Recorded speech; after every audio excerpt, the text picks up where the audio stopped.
Assalamualaikum warahmatullahi wabarakatuh. Perkenalkan, nama saya Putri Anissa dengan NIM 13121000043 dari kelas Pendidikan Patriotisme D. Di sini saya akan menjelaskan tentang pentingnya pendidikan patriotisme di era globalisasi.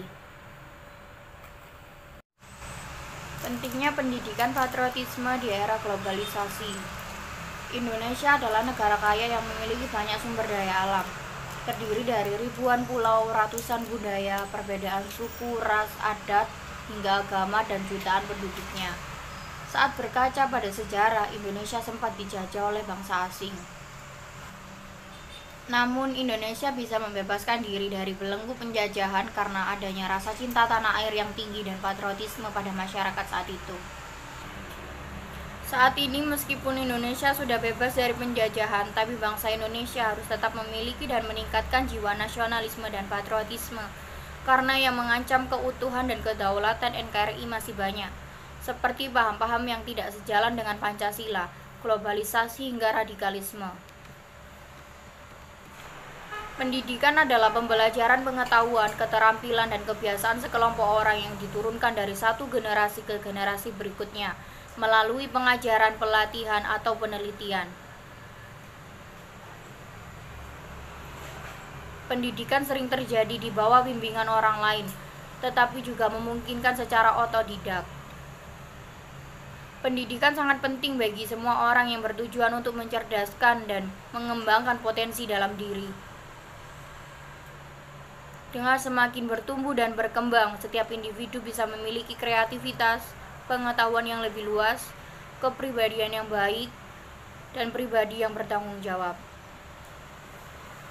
Sekelompok manusia yang menghuni bumi Indonesia wajib bersatu, mencintai dengan sungguh-sungguh dan rela berkorban membela tanah air Indonesia sebagai bangsa yang merdeka.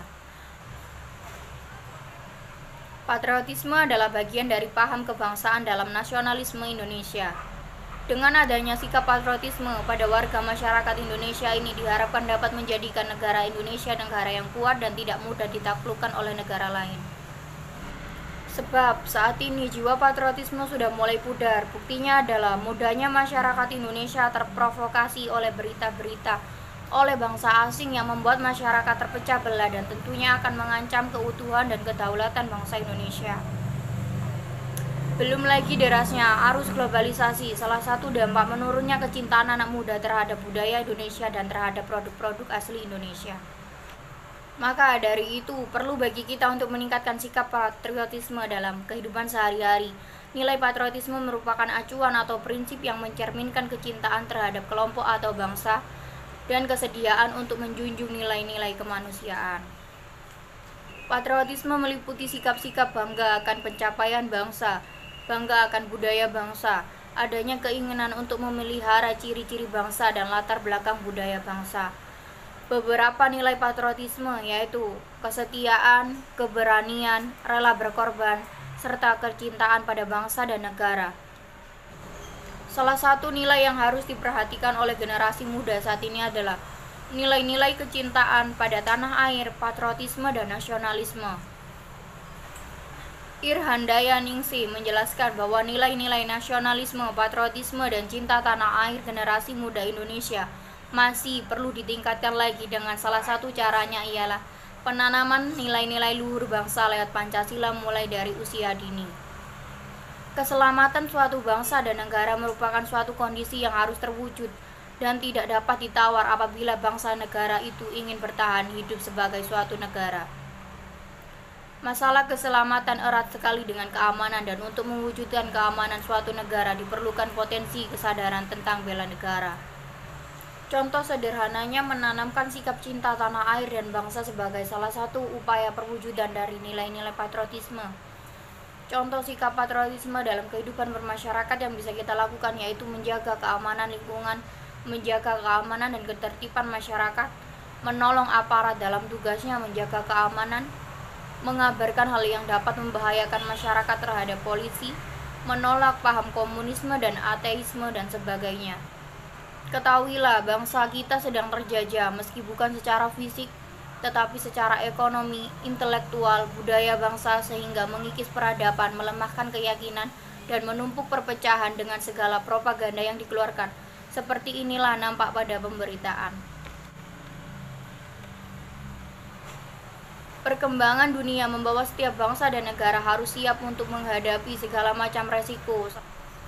Salah satunya ialah resiko yang dibawa oleh globalisasi dan modernisasi. Begitu juga dengan generasi muda saat ini yang tengah hidup dalam kemajuan teknologi yang membuat seakan hidup ini tanpa ada batasan sama sekali. Oleh karena itu, marilah kita sebagai warga bangsa, mari kita bangkit dan berdiri karena kita sedang terjajah walau tak tersadari. Mari kita memperkuat persatuan dan kebersamaan. Merdeka!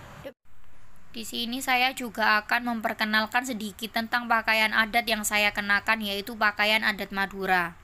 Pakaian adat Madura wanita seperti yang saya pakai disebut kebaya rancongan.